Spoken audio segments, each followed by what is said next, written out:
Well, happy Mother's Day. Yeah, and I know that Mother's Day, for some of you, man, this is incredible, joyous, fun day. And for some of you, this is like one of the hardest days of the year. And so we're all over the map today, and I know that. And let me just go ahead and say that for those of you who have lost mothers, man, I'm sorry. And we have a couple on staff. You know, Mike and Laura both have lost their mothers, and boy, it is tough. And today is not an easy day. And so we pray with you. And yet, I hope you can celebrate today the memories of your mom. And you can remember her, and you can be grateful for what she gave to you. And then I know some of you desperately want to be a mom, and it's not working. And I know this is a hard day. So please don't feel like we're trampling over you as we celebrate moms. Just know that we all have a mom. You wouldn't be here. So let's celebrate our moms. And speaking of that, I have a very special treat. This kind of surprised me. I didn't know it was going to happen. But my mom and dad came in to watch Caleb play baseball yesterday. And they're with us at worship here today. This is my mom. Won't you stand up, Mom? Yeah, this is my mom. And this is my dad. Stand up here, Dad. And I got to tell you, I'm going to take just a minute and brag on them. And this will be for what it's worth. As you think about how you want to parent and what you want to do. I was an okay kid most of the time. But I was a goofball and made some stupid choices. And when I was about 12, I became under conviction of the Holy Spirit because my mom and dad made me have a drug problem. They did. They drugged me to church every Sunday, whether I wanted to go or not, over and over again. Some of you guys heard me do like 700 times. Like, that's the stupidest joke ever. Okay, but anyway, but the deal is they made me have a drug problem. They drugged me to church, whether I wanted to go or not. And the reality was, it was just part of how we lived. I mean, Mom and Dad were going to worship. It didn't matter. If it was snowing, if it was raining, if there was something else to do, if they were busy, it's like, man, that's just not even a question. It was never a question. It was never we might go, we might not go. We were going. And we were even going to Vacation Bible School. Now get this. They had the audacity to make me leave. I'm under conviction of the Holy Spirit. I'm trying to stay away from church. We're having football practice. They make me leave football practice early, which is like sacred ground in my family. They make me leave football practice, bring me to Vacation Bible School, where I had to endure yet another invitation. And that's when Jesus Christ broke through. And I walked an aisle that I didn't mean to walk and accepted Jesus. I just want to tell you, moms, you matter. And it matters what you do. And I just want to celebrate Mom and Dad because, man, they were like that. They just loved me through.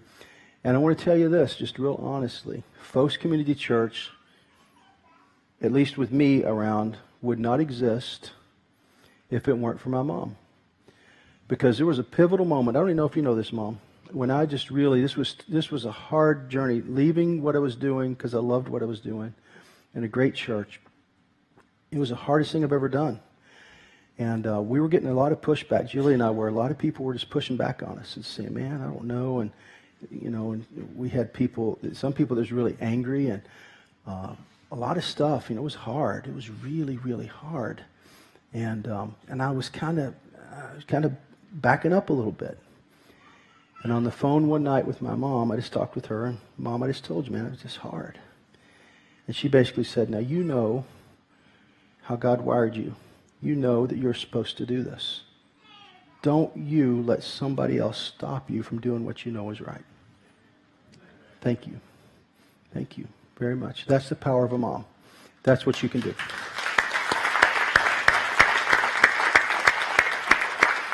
So I honestly would have been tough to not keep going. But anyway, of course, to celebrate my beautiful wife and mother of our children. You're amazing. So thanks for the ride. Now, I've had the privilege of working with you. I'm already kind of got an emotional pregnant lady up here to do this. Well, I'm so excited for us today. We're going to hear from several women. If you women that are sharing, if you'll come on up, please. And we just wanted to give you moms a gift today. And Meredith is going to facilitate this time, and I think you're going to find it very meaningful. I would encourage you to make some notes in your sermon note card. We want to give all you moms a special gift, and that special gift will be found at our website today. If you'll go to the phoschurch.com website, not right now, okay, after worship, go there, and if you'll click on the Mother's Day banner, it will take you to a PDF that is it's an incredible document that's a compilation of stories from different women from Phos Community Church, and it's just an amazing document that's going to give you a lot of support and energy as a mom. So that'll be a gift for all of you moms. It's available online when you leave here today. So, all right. So here we are. All right. One of the reasons, and Jeff was telling you a little bit about the compilation of all the different stories from many of you that have come through this week, and I'm very grateful for those. Aaron Creekmore and I were sitting around talking about this day and what it would mean and what we would want to highlight in Mother's Day, and both of us being moms of boys and craziness and all that kind of stuff. And we really just wanted to emphasize that there are so many different kinds of moms, and so many of us have been through so many different kinds of things. I'm a young mom. I've just got a 6 and a 4-year-old, and I know that there's a road ahead of me that is crazy, but I've also been through some crazy things that some other young moms could relate to. And I think one thing we do as moms is we have a tendency to hide a little bit our stories, in that we feel like we're the only one going through what we're going through. There's nobody out there that has any idea what I'm dealing with. I'm a horrible mother. I can't believe that I just yelled at my child. I'm a horrible mother. And we put that in our heads, and we build up those things. And then I did this. My biggest struggle is when I had a brand new baby, and Cam, all of us home all day long by ourselves, and I thought I was going to go crazy. I began to resent the children. I began to resent Jeremy. I began to just focus really a lot on the negative instead of thinking about the joy and the positive. And I became a loner a little bit in my momhood anyway. And it wasn't until God started planting scripture in my heart and putting women in my life who could speak truth to me and who were also dealing with the same things that I was dealing with, that I really began to come out of that a little bit, and God pressed it on my heart to choose joy in the midst of it and to not miss it. And I'll be honest, I missed a lot of the joy that happened in the first few years, but I'm determined now that God's brought me through some of that to experience that joy. So here sharing with you today, I have 3 ladies who are in that PDF that Jeff was talking about, and I'll tell you a little bit more about that. And they are going to share from their heart some of their stories, because some of you have been through some of the same things that they've been through. And they just want to share with you. And hopefully, if you're a loner like me, like I was, you'll see that there are other women going through some of those things, and that there are people that who you can share with. And I encourage you to choose others and choose other women who can guide you and help you and all that. So we're going to hear from these 3 ladies. Sarah's going to go first. And I'm going to give each of them a chance to share their story, and then I'm going to ask them a couple questions. This is Sarah Nichter. Introduce yourself. Hello, I'm Sarah Nichter. Sorry. So when Meredith sent out the questions about do we have an example of something we went through as mothers that either taught us something about walking with Christ or brought us closer to Christ, would we share that story? So I thought of when I was first pregnant and my first entry into motherhood. I had these ideas of, it's going to be great and wonderful.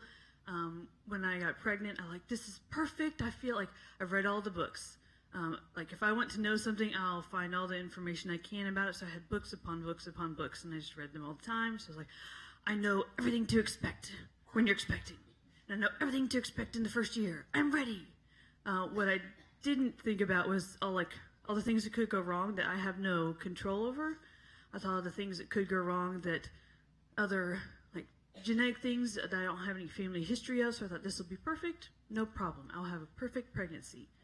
But I developed preeclampsia, which is a really high blood pressure that occurs just because you're pregnant. It's fairly common in first pregnancies, in younger women, and then older women. And there's nothing you can do about it, really. There's no drugs you can take because you're pregnant. You can sit around with your feet up all the time. There's nothing you can do about it. And so that was really frustrating. I knew, of course I'd read everything, so I knew all the dangers of this. But there was nothing I could do about it. So closer towards the 3rd trimester, I realized I don't think this is going to happen the way I thought it would happen. And about 37 weeks went in for my weekly visit, and my blood pressure was, I think, 160 over 110. And so Dr. Graves, in her wonderful, calm manner, she said, well, we're going to have a baby today. Go straight to the hospital. Do not pass go. I will call them and tell them you're coming. So, of course, I walked in and said, I would like to have an epidural. Oh, I'm going to have a baby. I would like to have an epidural.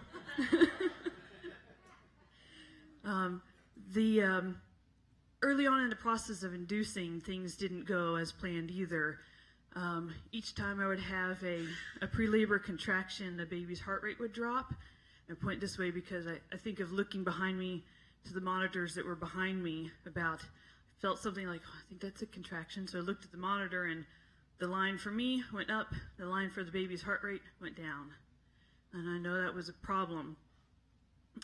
So after a couple hours of a few of those, I was prepped to have a C-section. And I thought, oh gosh, of all the classes, I went to every class that Baptist East Hospital offered on prenatal care, neonatal. I went to everything except for the C-section class. So I thought, oh, I'm healthy. I'm not high risk. I don't need to have stuff about C-section.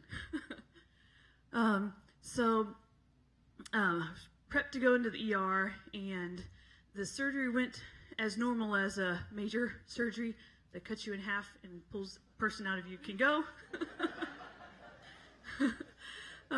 And they laid her in my arms, and it was just a magic moment. It was one moment of calm, and I thought, this is my little baby. And I thought, she's so tiny. And she really was. She was 4 pounds, 15 ounces when she was born, and from head to toe, my elbow to the tip of my fingers, which is, now I know, is 17 inches.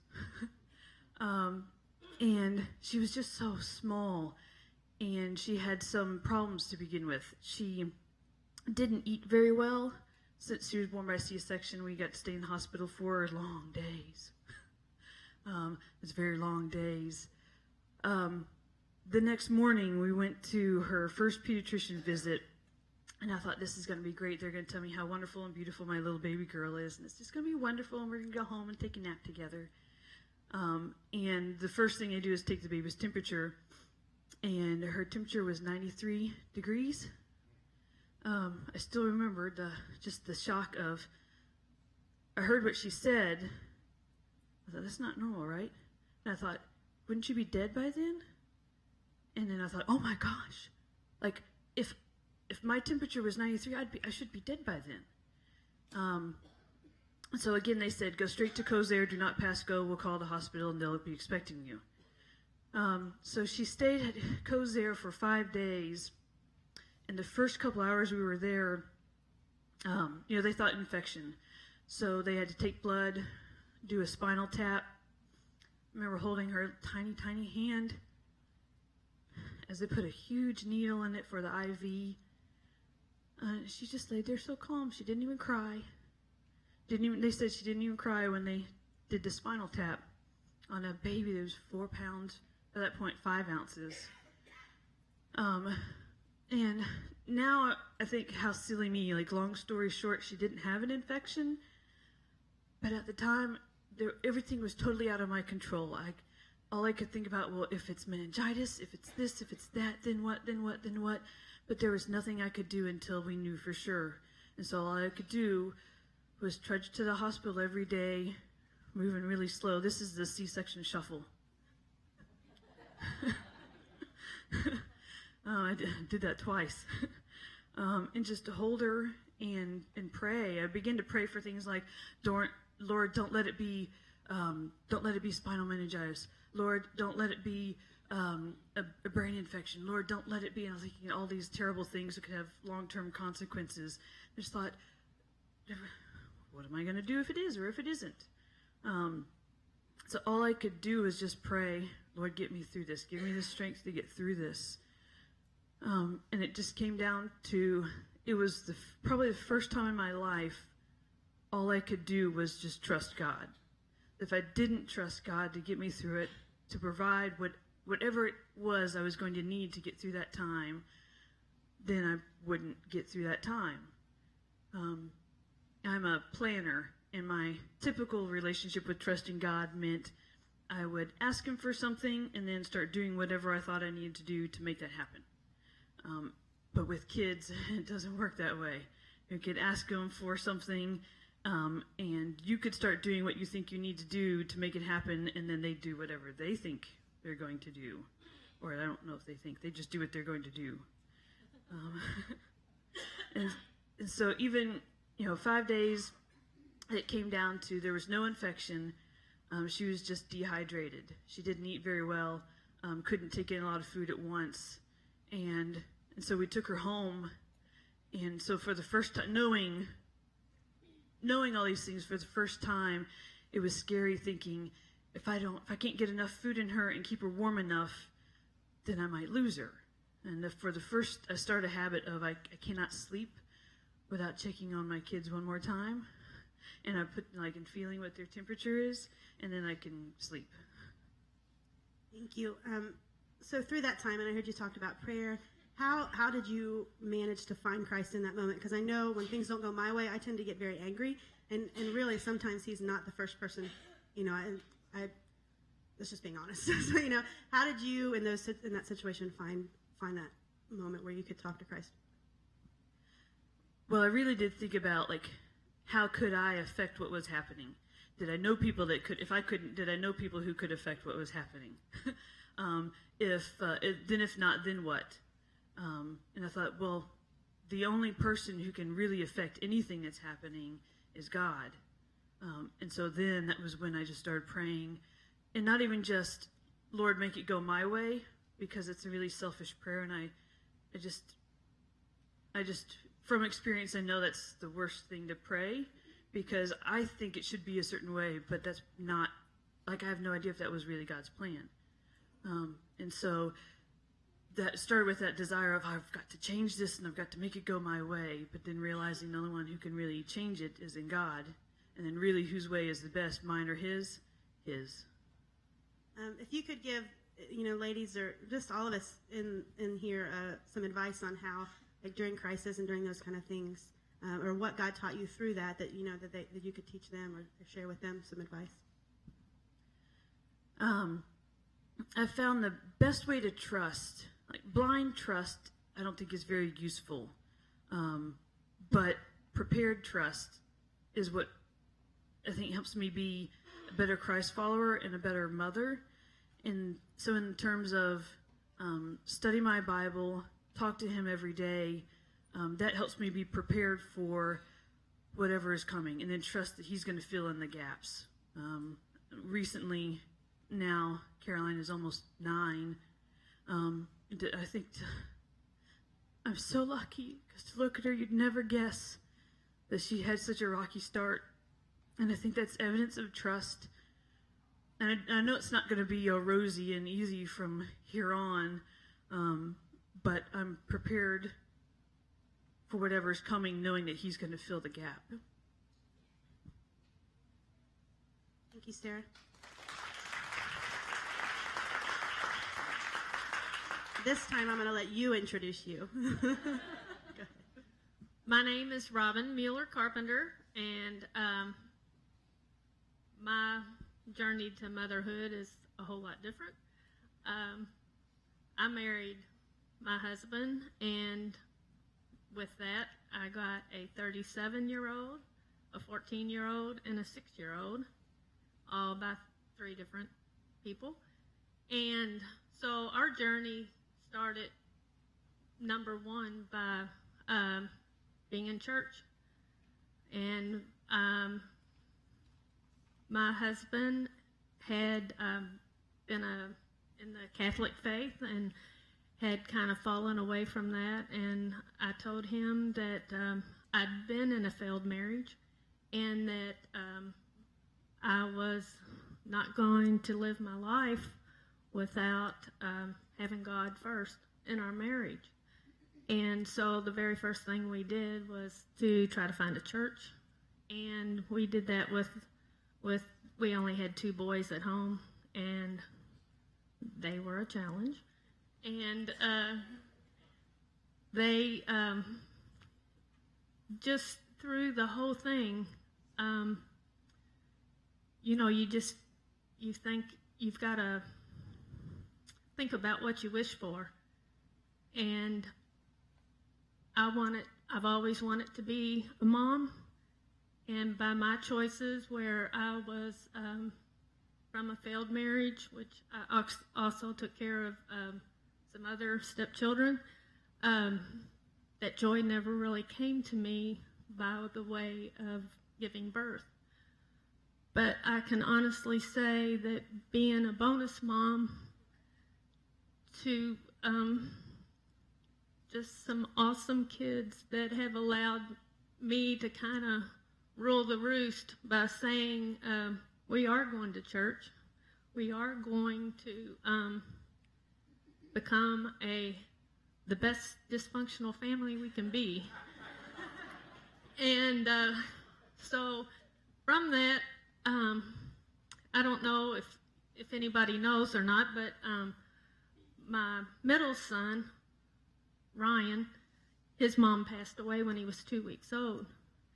And one of my ways to really, there were a lot of hard times.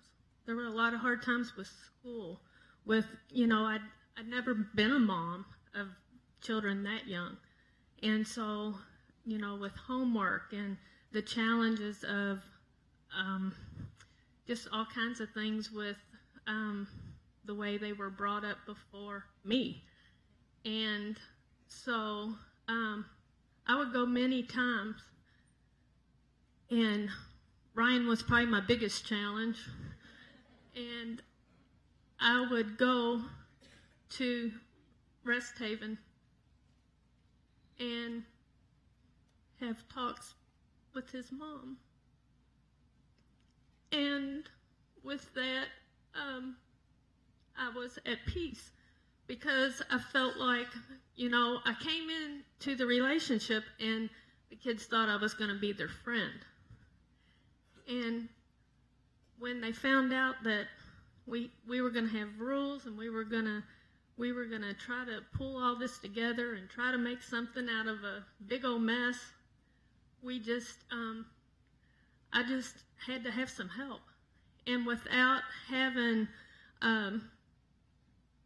family that I could call on, and honestly, finding Phos Church has made a huge difference in my family's life, because my boys have just found a home here.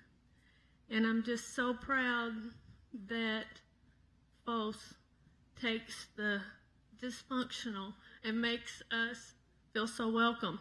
And I just am so proud to say that it's been 13 years, and there's been pitfalls, but the joy that God has put into my life has absolutely taken that dread that I never would be a mom. And I do know that without a doubt that I'm a bonus mom, then I feel like the kids need me. We've got a 40-year-old daughter that's in prison, and I had never even been in a jail. And now every other week we have tried to build a relationship, and through that I feel like when I retire in the next few years, I feel like prison ministry is going to be something that's going to be very, very strong in my heart. And so I'm just really proud to say that because of God's help, that we have just been so blessed beyond means. I'm going to ask you the same question I asked Sarah, and I'll kind of bundle them together. How did you find Christ in that moment? And you've talked a little bit about church, so you can expand on that a little bit if you want to. And then some advice you could give to other moms or other ladies in the same situation. I think the biggest thing for me is I've been in church all my life, but I've learned through this marriage that I'm not in control, and that that with God as the master and the leader of our pack, it's been without a doubt that it has shown us that we can persevere through just about anything, because if there's a lot of you guys that know some of the ups and downs that we've had as the carpenter flock. My guys are all hunters, and one of my biggest things is thinking, well, if this guy's going to marry me, he's going to want to be with me all the time. Not right. You know, there's a season for different things to be hunted, and I thought that you know, I should come first. But I think trusting that that he comes back home, and when he is home, I have full attention of him. And you know, it was important for us to say grace before meals and to thank God for trying to lead this dysfunctional mess and try to get us to a place where he would be proud. And I am so proud to say that with that all three of the kids are now following God, and it's just a blessing.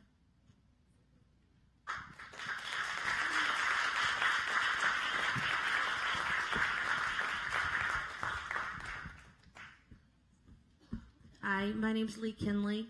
I know a lot of you guys, and I got pulled out of the nursery for this unexpectedly, so it's okay. But my story is when I was 19 and married, unexpectedly decided to have a baby, and I was so scared because I never thought that I was mom material. I had stepchildren with the marriage and thought, this is really scary, because I was really scared of pain for one, and I kind of thought of having a baby like being in a train wreck.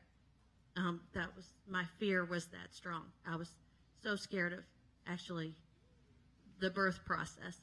But that, you know, that changed my mental attitude, was that, you know, God had given me this opportunity, and I was going to do it right. I was a smoker and quit smoking. Did everything absolutely positively the way the book said. Took my vitamins, and on the due date of the baby, she was born, 8 pounds 6 ounces, beautiful, lots and lots of long dark hair. It was so long that the nursery nurses would bring her to me, and they had little bows in her hair. So after we were there for 2 days, you know, I thought it was time to come home, and they said that she was running a little bit of a fever and having a little trouble breathing, and we weren't really worried. That they said, you know, it should clear up, and so stayed another night, and the next day they said that her breathing had not improved and her fever continued, and she wasn't doing very well, so they decided to transfer her to Cosair because they could handle babies better. So still not really alarmed. They said, you know, that I could go home, but I didn't want to. So I went down to Cosair's and stayed with her. On the 4th day, they had given her quite a few antibiotics, and she was not responding. When I went into the NICU unit, I remember hearing all the bells and whistles and monitors of every kind, and they had her hooked up to every kind of tube you could imagine, and they wouldn't let me feed her.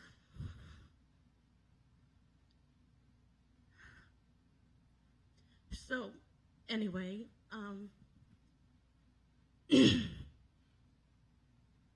I tried, I sang to her, and I saw these other little babies that were like Sarah's 4 pounds, and there was one that was only a number of ounces as big as your hand, and they were making it. And the parents and all would pretty much bond in the waiting room when they couldn't be with the babies.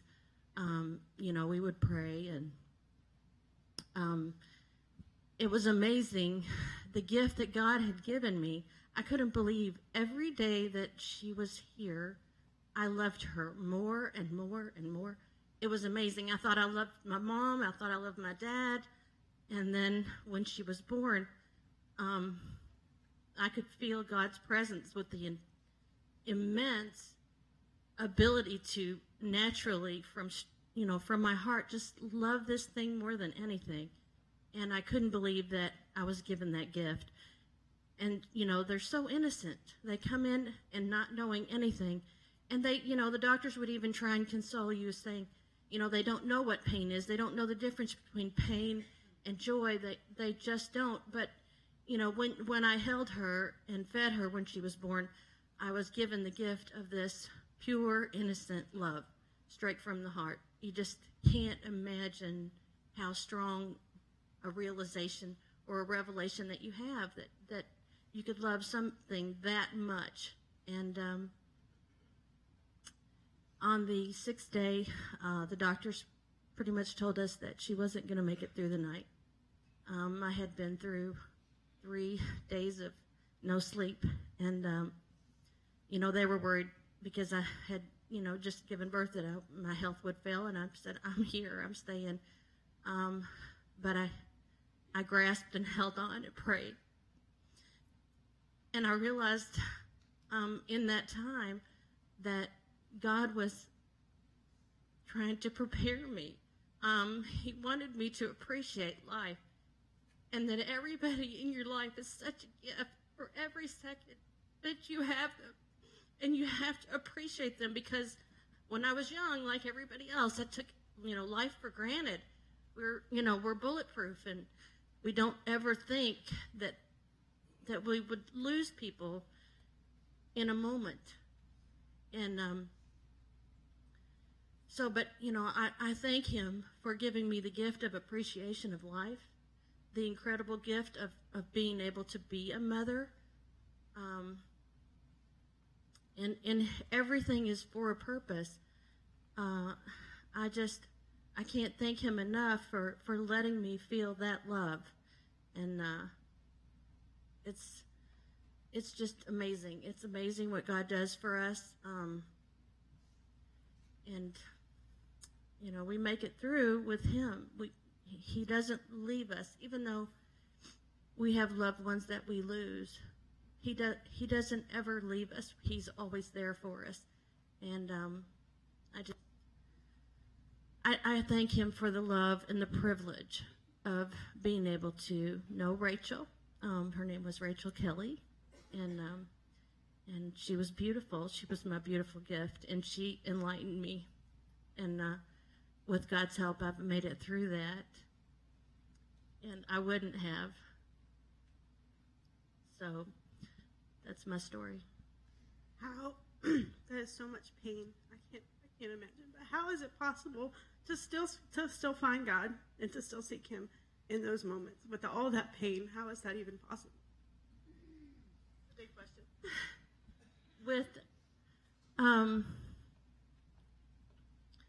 With the loss of my son, Perry, when he was 17, I said, God, how did you do this? And when I lost my son at 17, I had 3 other children after Rachel.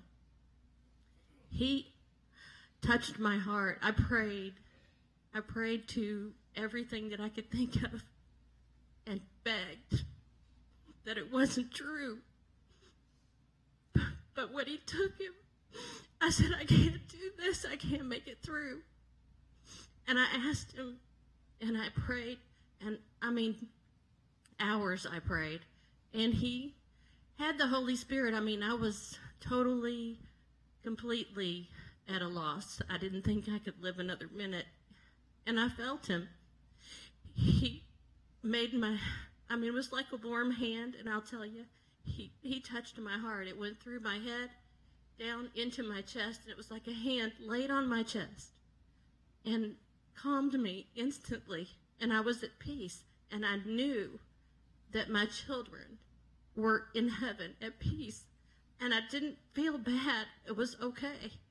And it was through God that I experienced this. I know it wasn't anything else. It was him, and he touched me, and I praise him for that. He got me through it. Nothing else, not doctors, not anything. It was him, and he touched my chest and calmed me instantly, and it was amazing. Thank you. Let me give you a hug. Aaron Creekmore is going to facilitate this amazing panel of women, and we felt like it'd be a great gift to you to hear from some moms today. And I can't wait to hear from them. This is a different panel than we had first service, and first service was amazing, no pressure, okay? But it was really good. And so, Ms. Creekmore, take it away. Remind us of the question we asked these women and how we got to this point and that sort of thing. And that question we'll bring up on the screen right now.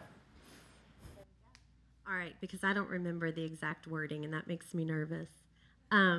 Basically, we spoke a little bit about what we could do for Mother's Day, and we talked about a panel, and we decided to throw out a couple of questions on Facebook to the general group of women at Phos that are part of our Phos Women Facebook group. If you're not part of that and would like to join us, I really encourage you to do that. And so we got some amazing stories and responses back, which is what will be in the PDF. And these three lovely ladies are going to share with us a little bit about what they shared, and you'll find their story on the PDF as well. Being a woman, we don't get out of motherhood. Whether you're going to be a mother, you're going to want to be a mother, you're going to try to be a mother and you're not going to be a mother, or you're going to lose children, or you don't want to be a mother. The idea of motherhood is inherent in who we are as women. And so oftentimes we get this idea that what we're going through is completely unique to the rest of the world. And what we have up here today are some beautiful examples of some journeys that women have gone through, are going through, and the way that the Lord has guided them and drawn them closer to him. I think about the verse in Isaiah. God says, or Isaiah said, "The Lord has given me a tongue to know the word that sustains the weary." And we understand that as women, we are often weary, and we're often joyful. For many years, Mother's Day was a problem for me because I expected it to be different. I expected my children to not need to be mothered. And like as soon as the alarm went off, they were like, "Oh, and we want breakfast." I'm like, "It's Mother's Day." And then they're like, "And we need you to do that." It's Mother's Day, isn't it? Like, I started realizing that what I was hoping for was that my children would disappear on Mother's Day. And then I felt guilty for that. So, and as you're giggling, I take it a few of you get that. So I think it helps a lot when my husband said, "What are we doing for Mother's Day today?" I said, "We're having a normal day. We're just doing our thing, and we're going to enjoy being together." So the question was posed, tell us about a time in your life that was difficult or challenging, that you, in your motherhood, that you were able to lean on the Lord and grow. And so, Miss Loretta, would you like to tell us how you answered that question? And we have 3 hours each. Just kidding. Well, just the kidding. mothers aren't cooking today, so let's just hang out. Well, my husband David and I are married 28 years, and we have a 26-year-old son, Benjamin. Got the tissue. It was an incredible blessing. But at 24 weeks of pregnancy, I gave birth to a 1-pound, 15-ounce baby boy. And we spent 16 weeks in the neonatal intensive care unit, and lots of surgery, perforated bowels. We set up music for him in his little ISOLED and made it through the 16 weeks miraculously with lots of surgeries, lots of drugs, and brought him home 16 weeks later, only to find out 3 weeks after that his retinas were totally detached. So we spent, the next, I don't know, I guess 26 years. But we went back and forth for eye surgeries trying to get some sight back. And during that time, Benjamin had reflux really bad and stopped eating. And so we had stomach surgery and tubes, feeding tubes. But miraculously, God carried us through the first 3 very, very tough, painful years, but joyful too. His first birthday, we had a party with 65 people, and Benjamin played in his birthday cake. He did not eat it, but that's okay. We ate the rest. 3 years later, David and I decided we would try this pregnancy thing again, so we went to a specialist, and the specialist told us, no, that probably won't happen again. That's a fluke. And so we joyfully got pregnant again. 14 weeks later, I started labor. 14 weeks. And at 18 weeks, Dave was out to sea in the Navy, and we were both active duty for Benjamin, but I got out. 18 weeks, I was visiting my parents in New York and having contractions 5 minutes apart. And I came home, and they put me to bed and put monitors in my legs and monitoring machines on my belly, and we proceeded to have a very stressful time. And a friend of ours told us, I think you should just let this one go. And the Red Cross was able to get Dave on the phone for me. And he said, you know what? Let's let God take care of that. Let's not do that ourselves. And so we continued, and they put me back in the hospital a couple times and paralyzed my body so that I wouldn't contract with a wonderful drug that makes you vomit called magnesium sulfate. And we made it to 32 weeks, and I abrupted, and Hannah was born, 5 pounds, 2 ounces, and we had a beautiful baby girl. She was in the hospital only 9 days. They figured we knew how to take care of preemies by then, so they let her come home. But we started the journey with these 2 kids. Benjamin required, most of you know Benjamin, or a lot of you know Benjamin. And then we moved to Albuquerque for great blind services, and then they fell apart, and we came back to Kentucky. Ben went to the Kentucky School for the Blind, and we found out when Benjamin was about 8 or 9 that there was some mental disorder as well. So we was not only dealing with the blindness, but we were dealing with mental impairment. So I'll tell you, being a mother, for me, I had great times of joy, but great times of struggle, sorrow, sadness, and loss. And then fast forward some, our beautiful daughter, Hannah, who we homeschooled about 5 years ago now, was diagnosed with an eating disorder. It's funny, both of my kids had eating disorder problems. Not me. I go the other way. But she's been battling that for 5 years and has had some great Christian counseling. But it's been a rough journey, too, of letting go. When Benjamin was little, I really can't say that I had a relationship with the Lord. I believed in him and I prayed to him, but I really relied on the doctors and nurses to carry us through. But as we've grown over the years, I've really learned how to surrender to the Lord and really have a deep relationship with him. I don't know how anybody could go through this and not cling to the Lord Jesus Christ, because that's really where the strength comes through from being a mom, and no matter what boat you're in. But my children both bring me great joy. I'm hoping to hear from the female one today. Who knows? But I do get a chance to spend the day with my lovely son, my wonderful husband, and my very special mother-in-law.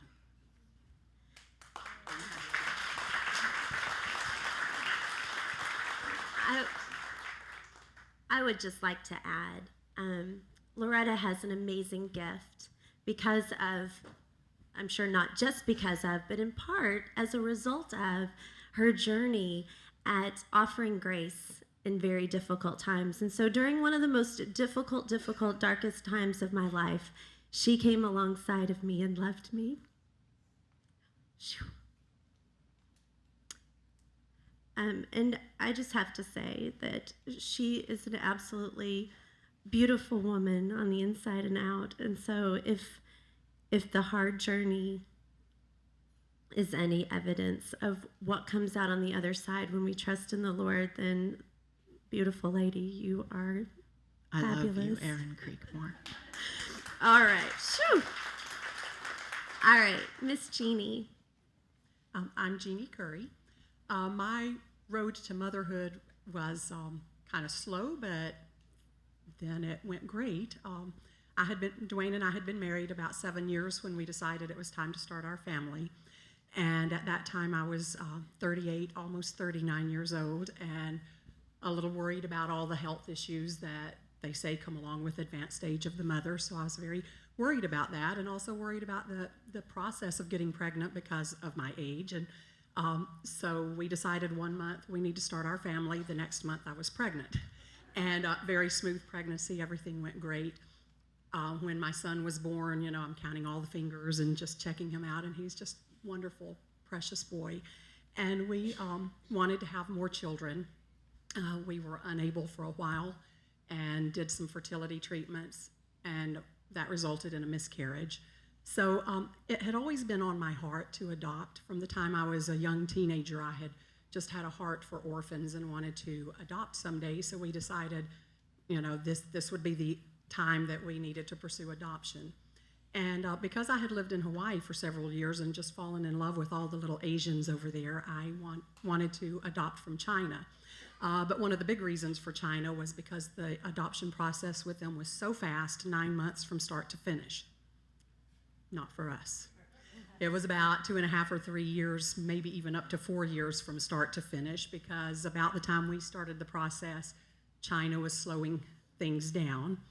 And then when we were like, okay, we are so close to getting everything over to China so that we can be selected, Hurricane Katrina hit, which we're in Kentucky, so how does that affect us? Our passports were in New Orleans office to be expedited. We paid extra money to get them within a couple of weeks, and it wound up taking about 3 or 4 months because of Hurricane Katrina. But eventually we were matched with a child, and we were ready to go to China, but we didn't have any money at that point. So things were just really stressful. But by that time, my in-laws were living with us because they had both had strokes and a lot of other health issues, and we were caring for them.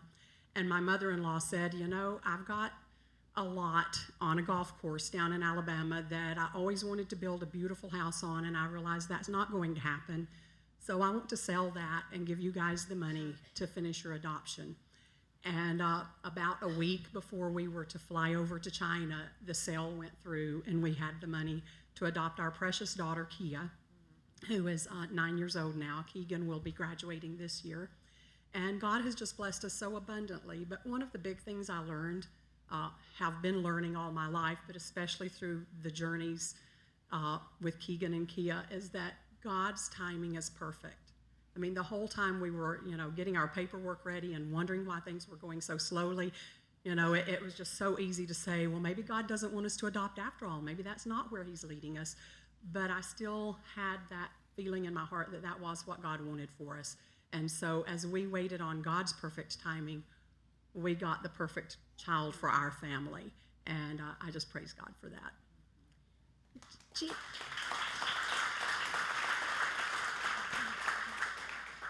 Jeannie, I'm just wondering if you can look back at that time when you were waiting on God and it wasn't easy, because looking back now, you see his perfect timing. Was there anything that anyone said or did for you that was particularly encouraging during that time?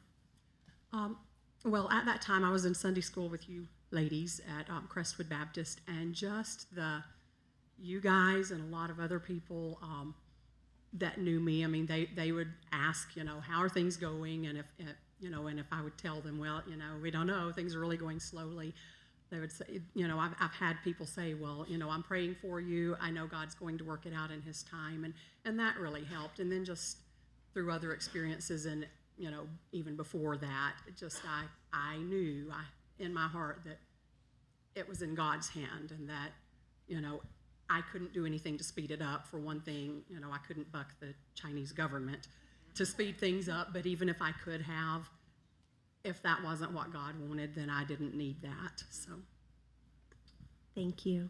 And Miss Teresa? Well, I have 3 amazing children, and my 2 oldest are married to amazing people, and my youngest is graduating from college next week. But my thing that I'm going through, or my difficult time, it really doesn't involve motherhood, I guess, right now. It is a little bit, but it's mostly just about circumstances that are going on in my life. We've just recently had just kind of a really hard thing that we're continually going through right now. But when you go through hard stuff, you if you haven't dealt with like your other stuff that like you had from growing up, then all of those things can kind of come out when you're going through a difficult time. And I'm the kind of person that likes to be happy. I like to be have fun. I don't like for things to get uncomfortable. But last year when I was in Mazatlan, I learned that you have to sweat. You really have to sweat to get through good things and to see God doing some things in your life. I learned that physically, and now I'm learning that kind of emotionally. You really have to sweat, and you have to go through some hard stuff sometime to just really get healed, to even see God in a different way. So last week, when I kept seeing this Facebook message and this email about that question, because I was like, I'm not going to answer that. I am not answering that question. So I wasn't going to write anything down. And then I saw it 10 times. Meredith was like posting it and sending emails and doing this. And I'm like, okay, all right, I'll try to write something. And so just in answering that question, though, for so long, when I'm going through hard stuff sometimes, I like to do it my way, like I'm in control, and I want to fix it. I want to control it. I want to do it the way that I want to do it. And sometimes I don't even really want to listen to God. I don't want to sit down. I don't want to talk to Him. And I've got this covered. I can do it. I can do it the way that I want to do it. But just in answering this question and sitting down, the whole time I feel like God is telling me, will you just sit down? Will you just sit down with me? And finally I did, because I had to answer this question. And I opened my Bible and I read a verse. It was just a verse that was in a devotion. And so I read the verse. And the first time I read it, it didn't really say anything to me. But then I read it again, and then there was that one word that just kind of spoke to me. And then I started journaling, and then I started talking to God. And that's really probably what He wanted me to do the whole time, was just sit down and be still and be quiet and talk to Him and work through some stuff and listen, and then just listen to Him. Because when I journal, I'll write what I'm feeling, or I'll say it out loud, just what I'm feeling or what I'm going through. But then I also listen to what He's telling me, and a lot of times that's where the truth can be heard. So I was feeling very overwhelmed and very just confused and just kind of down in the dumps and about a lot of different things. But then after I just sat and listened and kind of worked through some stuff, God was able to speak truth into that day. And so after I did that, then I felt just a peace that you can only get with God. And also just the truth of the withness of God, that He is with me. He's just with me. And just that withness, sometimes we forget about that. We forget that He's with me. He's holding on to me.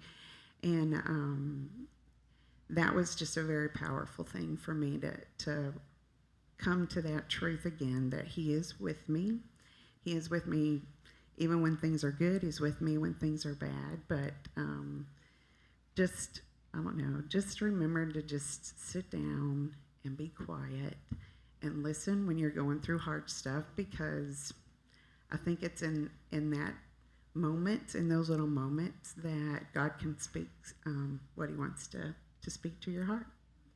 Now, Teresa doesn't have any little ones at home right now. So sometimes for those of us who have little ones at home, we sort of think that it'll get easier when they all leave home, right? And they're in college, or we think we'll have more time for ourselves and all of that. And what have you found about that? I have found more time for myself, but you still have stuff that you got to go through. You know, it's just different than when they were all at home, and you know, your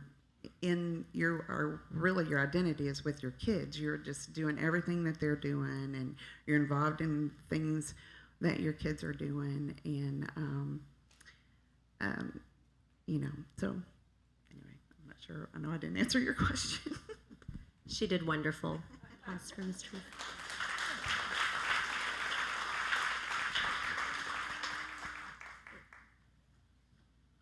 Jeff's given me a second to wrap up, aren't you? I was expecting him to come walking around the corner. For me, one of the important things about today was bringing up these women. Look at them. They are beautiful. Their makeup's done. Their hair's done, right? They're dressed. They look nice. How often, you know, we step out of our homes, we put our best foot forward, except for those days when you leave the house in your jammies and hope you don't run into anyone that you know, so that you can get into the grocery store and out quickly because you forgot milk and children want to eat. That is a consistent thing at our house, eating. They just eat, and then they want to eat again. It's ridiculous. But what I wanted to share is that when we come into this room, when we come into this church, we see all of these wonderful women, and if we don't know the story, so often we think that maybe they don't have a story like ours, or that they haven't experienced pain, or that somehow other women have had an easier path and wouldn't understand. And so I really hope for everyone that you'll take a look at that PDF.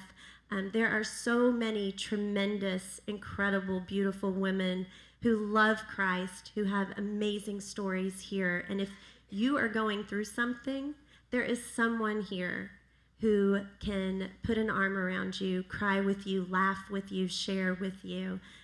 Solomon said, "There's nothing new under the sun."